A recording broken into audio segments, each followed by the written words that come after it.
Bismillahirrahmanirrahim. Assalamualaikum warahmatullahi wabarakatuh.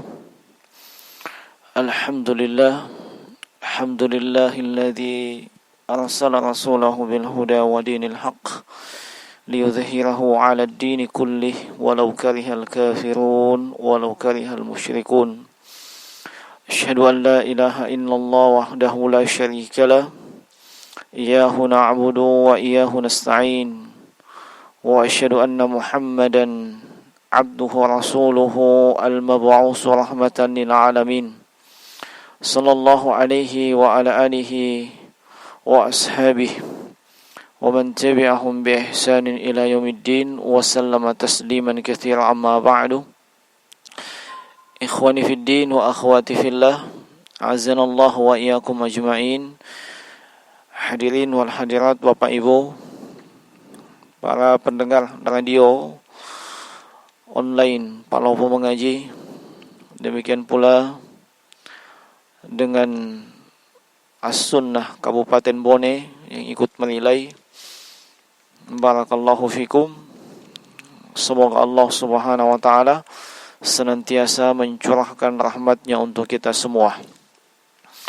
Dan insyaallah taala melanjutkan pelajaran kita dari kitab Al-Fiqhul Muyassar di Kitabus Shaum, dan kita masih di bab yang kedua di pembahasan yang pertama terkait dengan mereka yang mendapatkan keringanan untuk tidak berpuasa di bulan Ramadan, dan golongan yang keempat yang mendapatkan keringanan untuk tidak berpuasa di bulan Ramadan. Kata penulis hafizahumullah, an-rabi, yang keempat, al-hamlu war-radha, yaitu wanita yang sedang hamil dan menyusui. Wanita yang sedang hamil dan menyusui. Fal mar'atu idza kanat hamilan aw murdi'an wa khafat ala nafsiha aw waladiha bisababi shaumi jazalaha al-fitra. Kata penulis, ya, hafizahumullah, maka seorang wanita apabila dalam kondisi yang hamil, ya, dalam kondisi yang hamil, atau wanita yang kondisinya adalah menyusui dan mengkhawatirkan dirinya, atau mengkhawatirkan anaknya disebabkan karena dia berpuasa. Wanita hamil mengkhawatirkan dirinya, kalau dia berpuasa mungkin dia bisa menjadi loyo, lemah, dan seterusnya. Atau dia mengkhawatirkan janin dalam kandungannya, jangan sampai janinnya tersebut itu tidak mendapatkan asupan gizi yang mencukupi. Kenapa? Disebabkan ibunya sedang puasa. Atau wanita yang sedang menyusui, dia khawatir kalau ia berpuasa maka jumlah atau asupan susu yang akan dikonsumsi oleh bayinya itu berkurang. Otomatis ini akan mempengaruhi kondisi kesehatan si bayi. Maka kata penulis, jazalaha al-fitrah, boleh dia berpuasa. Lima rawahu Anas radhiyallahu anhu, sebagaimana yang telah diriwayatkan dari Anas bin Malik radhiyallahu ta'ala anhu, qala, beliau berkata, qala Rasulullah sallallahu alaihi wasallam, telah bersabda Rasulullah sallallahu alaihi wasallam, innallaha wada'a 'anil musafiri syatrus salati was-saumi wa 'anil hubla wal murdi' as-saum. Sungguhnya Allah Subhanahu wa taala memberikan keringanan bagi musafir setengah salat dan puasa. Maksudnya musafir mendapatkan keringanan setengah salat Sebab kalau musafir itu boleh mengqasar salatnya. Yang 2, yang 4 menjadi 2. Wa 'anil hubla wal murdi' as-shaum. Demikian pula bagi wanita yang hamil atau dan menyusui itu mendapatkan keringanan dari puasa. Hadis ini diriwayatkan oleh Imam Tirmizi dan dihasankan oleh beliau, dan juga diriwayatkan oleh Imam An-Nasa'i, Ibnu Majah dalam sunan mereka, dan seluruhnya dihasankan oleh Syekh Muhammad Nasiruddin Al-Albani rahimahullah dalam Sahih Sunan Abi Daud dengan nomor 2145. Nah, ini dasar yang menjadi dalil bahwa wanita yang hamil dan wanita yang menyusui dan dia berada di bulan Ramadan, dan dia mengkhawatirkan, baik dia mengkhawatirkan dirinya atau mengkhawatirkan kehamilannya, janin yang dikandungnya, atau mengkhawatirkan bayi yang sedang dia susui, maka berdasarkan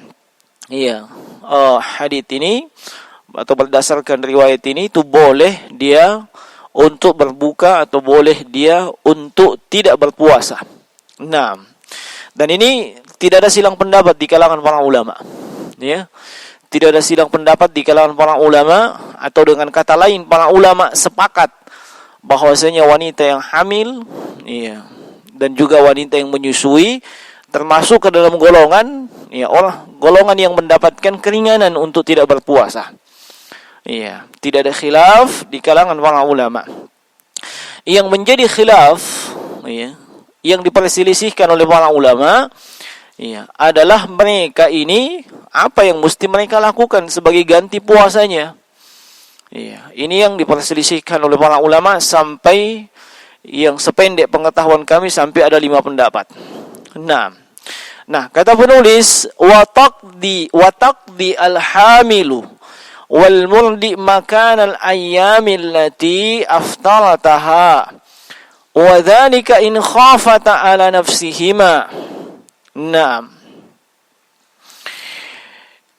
Adapun wanita yang hamil dan menyusui, ini mengqadha, mengganti, kalau dia tidak berpuasa di bulan Ramadan, dia mengganti sejumlah hari yang dia tidak berpuasa. Tentunya ini di luar Ramadan. Itu kalau dia mengkhawatirkan kondisi fisiknya, kondisi dirinya. Ibu hamil mengkhawatirkan kehamilannya, ibu menyusui mengkhawatirkan kondisi dirinya. Fa in khafat al-hamilu ma'a dzalika ala janiniha awil murdi ala radi'ihima at'amat ma'al qada an kulli yaumin miskina. Kemudian kata beliau, apabila wanita hamil ini, apabila wanita hamil dan wanita yang menyusui ini, wanita hamil mengkhawatirkan janinnya, wanita menyusui mengkhawatirkan anak bayinya, kalau dia berpuasa, jadi bukan cuma sekedar mengkhawatirkan kondisi fisik ibu tersebut, tapi dia juga mengkhawatirkan janinnya, dia juga mengkhawatirkan bayinya. Maka di sini kata beliau, dia at'amat ma'al qada. Di samping dia mengqadha, dia juga diperintahkan untuk memberikan makan setiap hari seorang miskin. Liqauli Ibni Abbasin radhiyallahu taala anhuma. Hal ini berdasarkan ucapan Abdullah bin Abbas radhiyallahu taala anhuma, sebagaimana dikeluarkan oleh Imam Abu Daud, dan juga ada riwayat yang semisal dengan itu dari Abdullah bin Umar, yaitu wal murdi wal hubla idza khafata ala auladihima aftarata wa at'amata. Adapun wanita yang hamil, wanita yang menyusui dan wanita yang hamil, kalau dia mengkhawatirkan anaknya, janinnya, maka dia berbuka dan kemudian memberikan makan. Nah, Dan ini yang dipegang oleh penulis ya atau para ulama yang menyusun kitab Fiqhul Muyassar. 6. Yang menyusun kitab Fiqhul Muyassar. 6. Adapun yang selama ini ya kalau saya pribadi yang pegang itu adalah hanyalah mengqadha saja. Ya. Mengqadha dengan dan tidak hanya membayar atau menunaikan fidyah tanpa mengqadha. Ya, hanya menunaikan fidyah dan itu tanpa mengqadha sama sekali. Nah, kenapa? Sebab Abdullah bin Abbas radhiyallahu taala anhuma ketika beliau menafsirkan firman Allah Subhanahu wa taala ketika beliau menafsirkan firman Allah Subhanahu wa taala wa 'alal ladzina yutiqunahu fidyatun ta'amu miskin dan bagi mereka yang yutiquna yang berat wa 'alal ladzina yutiqunahu fidyatun itu mau menunaikan fidyah dan fidyahnya adalah ta'amul miskin. Nah, Abdullah bin Abbas mengatakan rakhasa lisy-syaikhil kabir wal ajuz al-kabira fi dzalika. Asalnya itu ayat adalah keringanan untuk orang yang sudah tua dan juga wanita yang sudah tua, laki-laki yang sudah lanjut usia maupun perempuan yang sudah lanjut usia. Wa huma yutiqani as-shaum. Keduanya tidak mampu lagi berpuasa. Ayyuftira untuk berbuka, tidak berpuasa. Insya'a kalau dia mau. Aw yut'ima kulla yawmin miskinan wala qada'a alaihima. Atau mereka ini memberikan makan setiap hari seorang miskin dan tidak ada qada. Ini asalnya ayat tersebut Dan ini tahapan yang kedua. Ketika diwajibkan puasa Ramadan, orang bisa memilih ketika itu. Nah, summa nakhsakha dzalika fi hadhihi al-ayah. Faman syahida minkum asy-syahra falyasum. Kemudian hal tersebut dinasakh, dihapuskan. Maksudnya dihapuskan secara hukum. Nah, hukumnya tidak lagi berlaku untuk yang disebutkan sebelumnya. Nah, apa yang menghapusnya? Yaitu ayat yang datang setelahnya. Faman syahida minkum asy-syahra falyasum. Wa sabata lisy-syaikhil kabiri wal ajuzil kabirati. Dan tetap untuk laki-laki yang sudah lanjut usia maupun wanita yang sudah lanjut usia, idza kana la yutiqani as-shauma, apabila mereka ini tidak mampu lagi untuk berpuasa, wal hubla wal murdi'i idza khafata, dan juga itu berlaku bagi wanita yang hamil dan juga wanita yang menyusui apabila mereka ini khawatir. Apabila mereka ini khawatir, baik itu khawatir terhadap janinnya bagi wanita hamil ataupun kondisi fisiknya, kemudian khawatir wanita yang menyusui khawatir terhadap kondisi fisiknya dan khawatir dengan bayi yang dia susui kalau dia puasa, maka aftarata, keduanya atau kedua golongan itu wanita hamil dan menyusui berbuka atau tidak berpuasa. Wa at'amata kulla yaumin miskina, dan mereka ini memberikan makan setiap hari seorang miskin. Memberikan setiap hari seorang miskin sebagai pengganti dari puasa yang dia tinggalkan. Naam. Hadis riwayat ini disebutkan oleh Imam Ibnu Jarud dalam Al-Muntaqa dengan sanad yang sahih.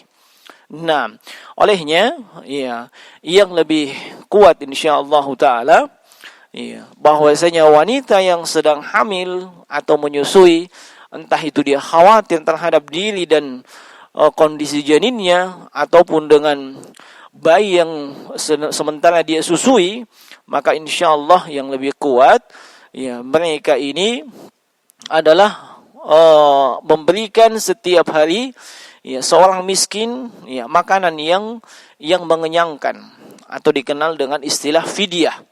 Ya, kenal dengan istilah fidyah, dan mereka tidak perlu mengqadha. Ya, mereka tidak perlu mengqadha puasa yang mereka tinggalkan. Nah, adapun para ulama yang mengatakan bahwa mereka mesti mengqadha, ya, kalau cuma mengkhawatirkan dirinya, sebenarnya itu adalah qiyas. Ya, qiyas atau analogi untuk orang yang berhalangan, seperti misalnya sakit.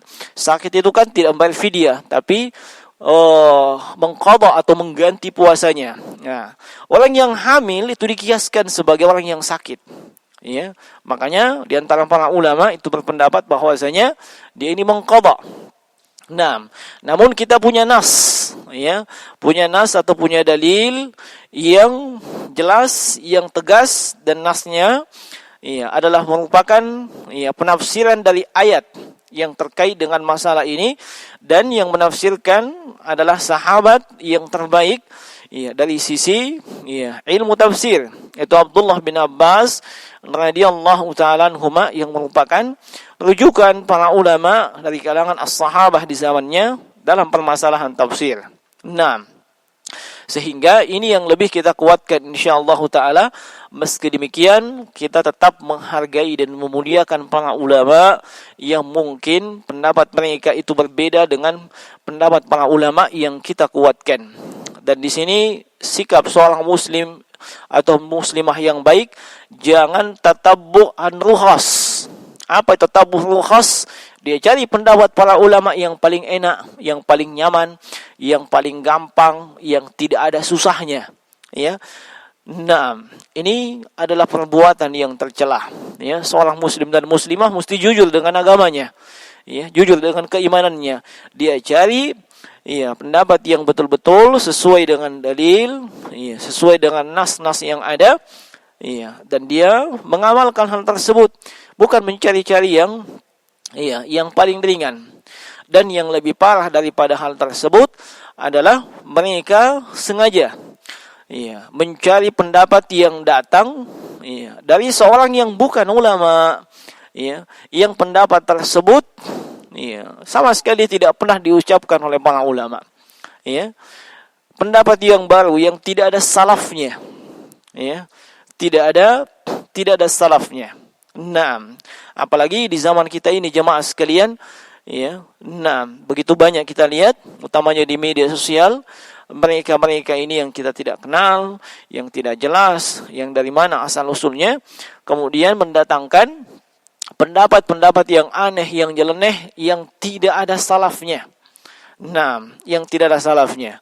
Dan aneh bin ajaib, sebahagian dari kaum muslimin itu tertipu dengan mereka. Tertipu dengan banyaknya subscribernya, tertipu dengan banyaknya like dan komen, tertipu dengan retorika yang ditampakkan, tertipu dengan hafalannya, dan terkadang ada di antara muslimah tertipu dengan ketampanannya, Nah, akhirnya itu dijadikan patokan. Padahal standar, ketika kita ingin menentukan sebuah kebenaran itu, bukan itu semua. Tetapi yang menjadi standar adalah Al-Quran was Sunnah ala fahmi as-salaf.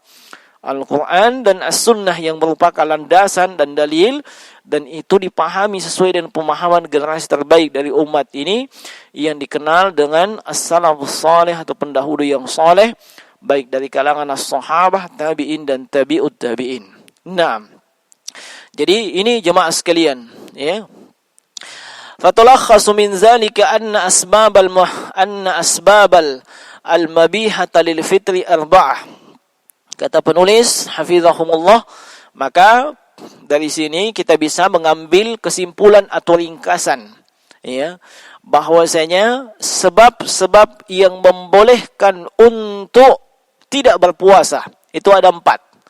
Yang pertama adalah safar atau perjalanan, yang kedua adalah al-marad, sakit, yang ketiga adalah al-haid wan nifas, haid dengan nifas, wal khaufu minal halaq, dan juga yang keempat adalah khawatir dari kebinasaan, kama fil hamili wal murdi, sebagaimana pada kondisi wanita yang hamil dan menyusui. Ini kondisi ya dikhawatirkan terjatuh ke dalam kebinasaan kalau mereka berpuasa, sebab ya tentunya wanita hamil itu butuh asupan gizi, butuh makanan yang mencukupi untuk dirinya dan untuk janin yang dikandungnya. Begitu juga dengan wanita yang sedang menyusui, dia butuh asupan gizi yang mencukupi, ya, mencukupi untuk dirinya dan untuk bayi yang sedang dia susui. Dengan demikian walhamdulillah selesai ya pembahasan yang pertama di bagian yang kedua di kitab Siyam ini, dan kita masuk kepada ya pembahasan yang kedua. Al-masalatu tsaniyah, muftiratus shaim. Hal-hal yang membatalkan puasa. Ya, atau yang membuat orang yang berpuasa itu dianggap sudah batal puasanya. Ya. Nah, وهي الأشياء التي تفسد على الصائم صومه وتفطره, ya. Dan itu adalah semua yang merusak puasa dan membatalkan puasa mereka yang melaksanakan puasa, ya. Wa yuftiru as-shaimu bi fi'li ahadil umuri taliyati. Dan orang yang berpuasa itu dikatakan batal puasanya itu ketika melakukan salah satu dari perkara-perkara berikut ini. Ya, dari perkara-perkara berikut ini. Nah, ya al-awwal, yang pertama adalah al-aklu awi syurbu amdan. Yang pertama kata beliau adalah makan atau minum amdan, dengan sengaja. Makan atau minum dengan sengaja, ya. Apalagi kalau makan dan minum, ya. Sebab biasanya makan itu tidak bisa lepas dari minum. Ya, beda dengan minum. Ya, belum tentu orang itu makan. Iya. Nah, makan saja membatalkan, minum saja membatalkan selama itu iya sengaja. Liqaulihi ta'ala, berdasarkan iya, firman Allah Subhanahu wa taala dalam surah Al-Baqarah ayat 187, wa kulu washrabu hatta yatabayyana lakumul khaytul abyadu minal khaytil aswadi minal fajr thumma atimus siyama ilal lail. Allah Subhanahu wa taala berfirman, ya, wa kulu washrabu, hendaklah kalian makan dan minum, ya, hatta yatabayyana lakumul khaytul abyad, sampai benar-benar jelas benang yang putih. Benar-benar jelas benang yang putih maksudnya adalah putihnya fajar atau masuknya waktu fajar. Minal khaytil aswad, dari benang yang hitam yaitu malam. Naam, minal fajri summa atimmus siyama ilal lail, kemudian kalian menyempurnakan ya puasa sampai waktu malam, ya, yakni sampai awal waktu malam, yaitu sampai maghrib. Nah, faqad bayyanat al-ayatu annahu la yubahu lis-shaimi al-akla wasyurba ba'da tulu'il fajr hatta al-laila. Ayat ini kata beliau menjelaskan bahwa tidak dibolehkan bagi orang yang berpuasa makan dan minum setelah terbitnya fajar. Hatta al-lail. Iya, tidak boleh makan dan minum setelah terbit fajar, dan itu berlaku sampai sampai di malam hari. Ay ghurubi syams, dan awal malam hari itu ketika matahari terbenam. Amma man akala aw syariba nasiyan. Adapun bagi mereka yang makan atau minum dalam keadaan nasiyan, dalam keadaan lupa, fasiyamuhu sahihun, maka puasanya itu tetap sahih atau tetap sah. Wa yajibu alaihi al-imsak idza tadzakkara, dan wajib dia menahan, ya, wajib dia menahan ketika dia sudah ingat bahwasanya dia sedang berpuasa. Iya, jadi misalnya ada orang yang mungkin di awal-awal Ramadan karena terbiasa dengan sarapan pagi, iya, begitu bangun pagi, Ya, dia lupa bahwasanya tadi dia sudah sahur atau memang tidak makan sahur. Iya, dia langsung bikin teh, bikin roti, bikin apa, makan menikmati sarapan paginya. Ya, belum habis itu sarapan, tiba-tiba ada yang mengingatkan bahwa itu adalah bahwa hari itu ya sudah masuk Ramadan dan sudah berpuasa. Iya. Nah, maka apa yang mesti dilakukan? Kalau memang itu benar-benar dia lupa, maka itu tidak mengapa, insyaallah taala dia langsung menahan dirinya dan tidak boleh menghabiskan makanan tersebut. Ya, tidak boleh habiskan makanan minuman tersebut. Nah, apa yang masuk ke dalam perutnya, maka itu ya rezeki untuk dia. Iya, tapi yang di luar yang belum dia santap, ya, walaupun tersisa, nah, maka itu tidak boleh lagi dia santap. Ya, sampai dulu ada yang bertanya, bagaimana orang yang makan lupa? Ya, lalu pas dia mau minum dia baru ingat. Dia sudah ingat bahwasanya dia sedang puasa dan tidak akan nyaman itu katanya makan tanpa disertai dengan minum. Dikhawatirkan tersedak. Ya, ini cuma dikhawatirkan saja. Ya, nah belum tentu dia tersedak. Maka ketika dia sudah ingat, ya hendaknya dia menahan. Nah, idza tadzakkara aw dzakara anhu shaim. Kalau dia diingatkan atau dia baru ingat bahwasanya dia sedang puasa. Iya, liqaulihi sallallahu alaihi wasallam, berdasarkan sabda Nabi sallallahu alaihi wasallam, "Man nasiya wa huwa shaimun fa akala aw syarib falyutimma shawmahu fa inna ma at'amahu Allah wa saqahu." Barang siapa yang lupa, dia dalam keadaan berpuasa, lalu dia makan dan minum, maka hendaknya disempurnakan puasanya. Nah, hendaknya dia sempurnakan puasanya. Sebab fa innama at'amahu Allahu wa saqahu. Sebab yang memberikan makan dan minum itu adalah Allah Subhanahu wa taala, atau dengan kata lain itu adalah rezeki dan bonus untuk dia. Nah, hadis ini dikeluarkan oleh Imam Al-Bukhari dan juga Imam Muslim dalam sahih mereka dari hadits Abu Hurairah radhiyallahu taala anhu. Nah, wa yufsidus shaum bis-su'uti. Afwan, wa yufsidus shaum bis-su'uti. Ya. Dan puasa itu juga rusak dengan obat tetes hidung. Ya. Obat tetes hidung. Nah, wa bi kulli ma yasilu ilal jawf, dan dengan semua yang mengantarkan kepada al-jawf, kepada kerongkongan. Walau min ghairil fam. Ya, walaupun itu tidak melalui mulut. Ya. Walaupun itu tidak melalui mulut, mimma huwa fi hukmil akli wasyurbi kal ibr al-mughziyah.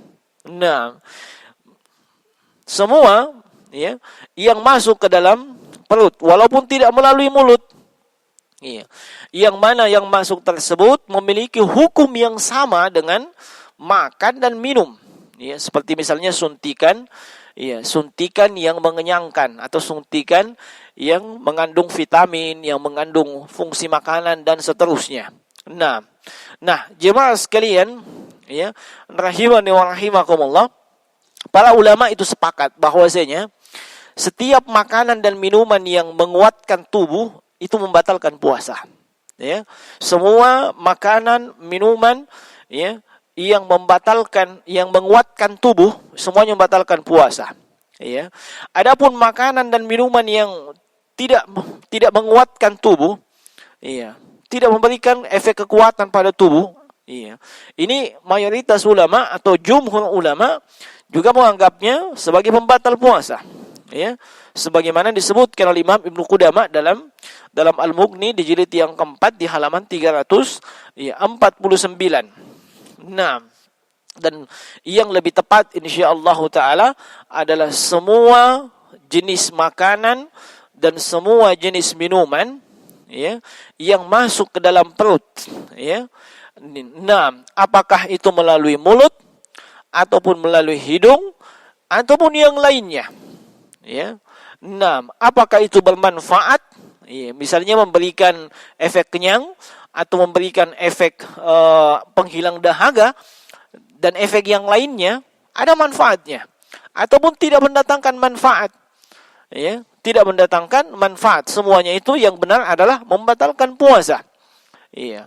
Syekh Muhammad bin Shalih Al-Utsaimin rahimahullahu taala di dalam Asy-Syarhul Mumti di jilid yang ke-6 di halaman 367 beliau mengatakan wa anna kullama ibtala'ahu al-insanu min nafi'in aw dar, dan sungguhnya semua yang dimasukkan ke dalam mulut seseorang, ya.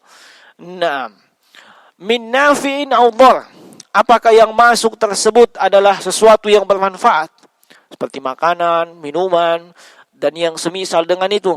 Aw ma la yanfa' fihi wala darar, atau yang masuk itu tidak mendatangkan manfaat. Tidak ada manfaatnya, bukan makanan, bukan minuman. Ya, apa misalnya masuk, ya, itu bukan makanan, bukan minuman. Ya, misalnya mereka yang sengaja, ya, memasukkan apa itu makjun, odol, ya, dia sikat gigi.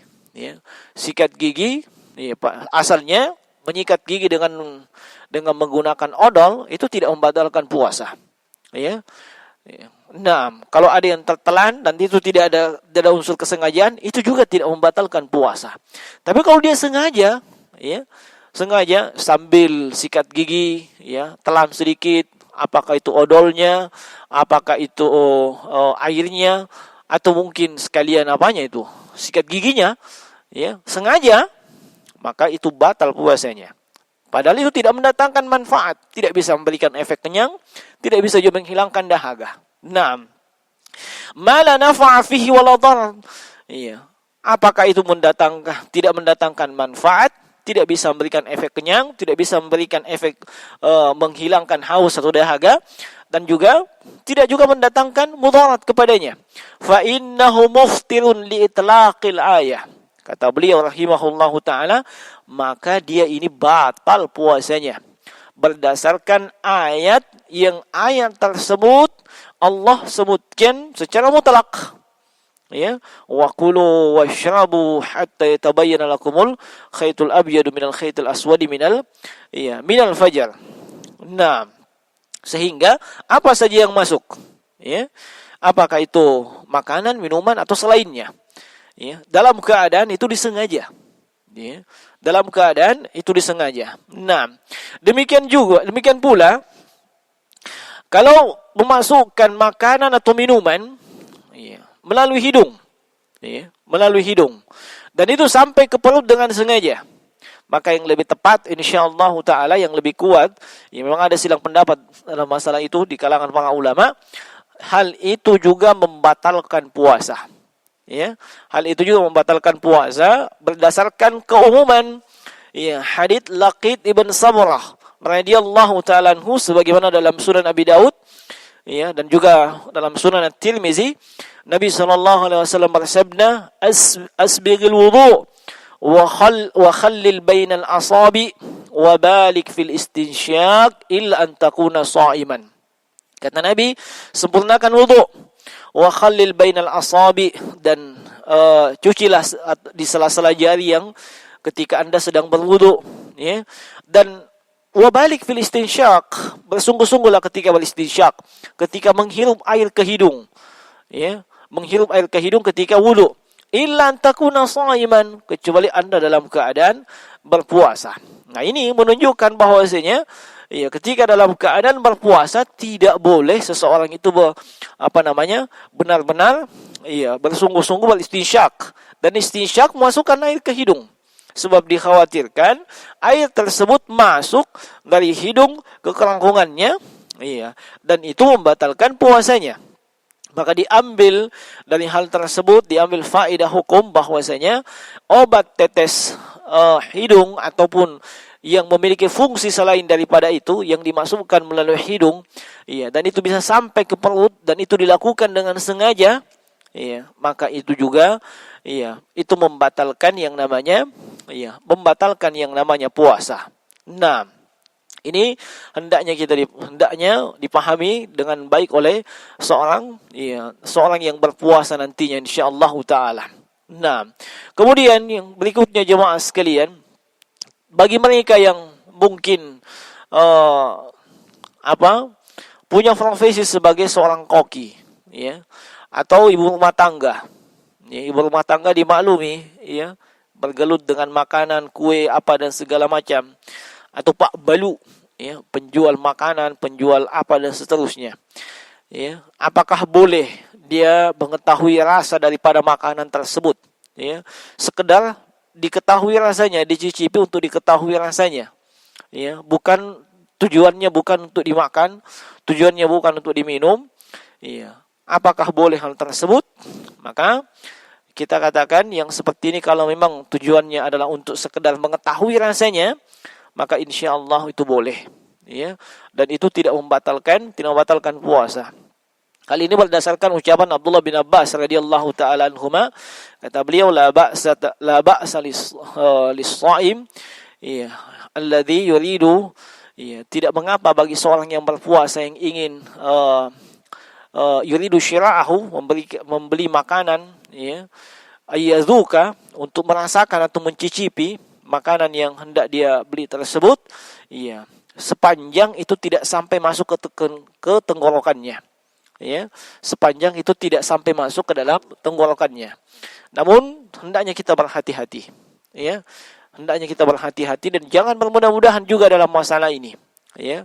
Maksudnya jangan bermudah-mudahan, ya, dia tahu bahwasanya itu tidak membatalkan puasa, ya, dia coba semua makanan, ya, walaupun makanan itu sudah ditahu rasanya. Naam, sedikit-sedikit dia mencoba lagi. Naam, orang sudah tahu itu rasanya demikian, dia mau coba juga. Nah, ini jangan sampai seperti itu. Nah, tapi insyaallah taala itu walaupun makanan tapi tidak membatalkan puasa kalau memang sekedar untuk, ya, diketahui rasanya. Nah, sehingga kita bisa mengambil kesimpulan bahwasanya pembatal puasa terkait makan dan minum yang disepakati oleh para ulama, ya, pembatal puasa, ya, yang itu kaitannya dengan makan dan minum, dan ini disepakati oleh para ulama. Yang pertama, makanan, ya, yang makanan ini menguatkan tubuh, ya. Kemudian yang kedua, minuman ini, ya, menguatkan tubuh. Nah, kemudian pembatal puasa yang terkait makanan yang diperselisihkan oleh para ulama, ya, dan terdapat dalil tegas yang memutuskan. Nah, yang pertama itu makanan atau minuman yang tidak menguatkan tubuh, iya. Tidak ada perbedaan apakah bermanfaat, tidak bermanfaat dan seterusnya. Maka yang ini insyaallah taala yang lebih tepat dari perselisihan para ulama, iya, itu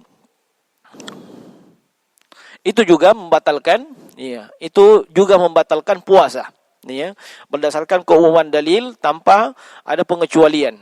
Nah, kemudian memasukkan makanan dan minuman dengan sengaja melalui hidung, ya, obat tetes hidung sampai ke perut dan yang semisalnya, yang benar dalam masalah ini itu juga membatalkan puasa berdasarkan keumuman hadits, ya, Laqit ibn Sabirah, ya, radhiyallahu taala anhu, diriwayatkan Imam Tirmizi dan juga Imam Muslim.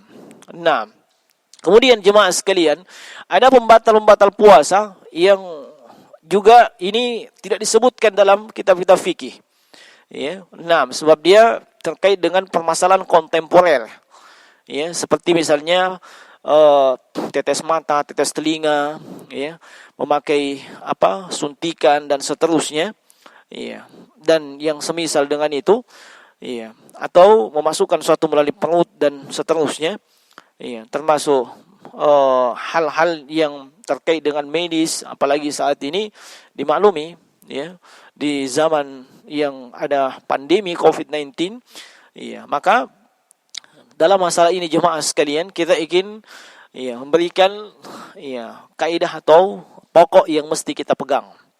Dan kaidah ini disebutkan oleh Syekh Muhammad, ya, bin Shalih Al-Utsaimin dalam Asy-Syarhul Mumti di jilid yang ke-6 di halaman 370.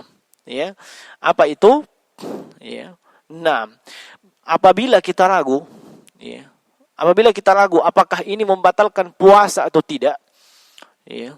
Nah, itu membatalkan puasa atau tidak, maka secara hukum asal, ya, itu tidak batal puasa. Secara hukum asal itu tidak batal puasa.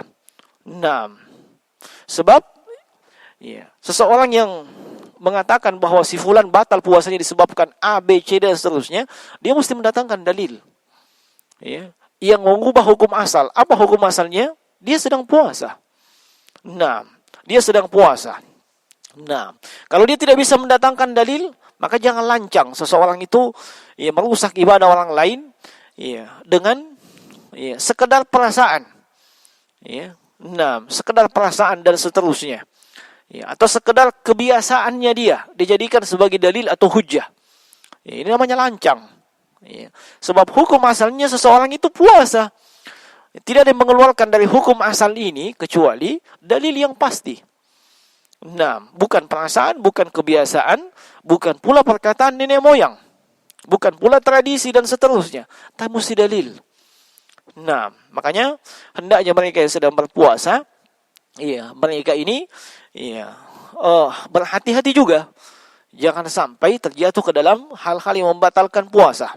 Tetapi seorang yang hendak menghukumi orang lain bahwasanya puasanya telah batal dan seterusnya, dia mesti mendatangkan dalil terkait dengan hal tersebut.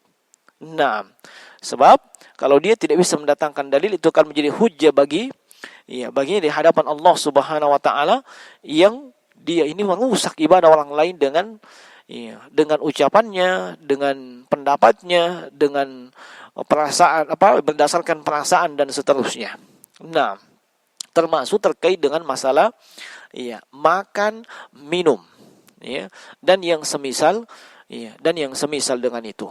Nah, cukup ya.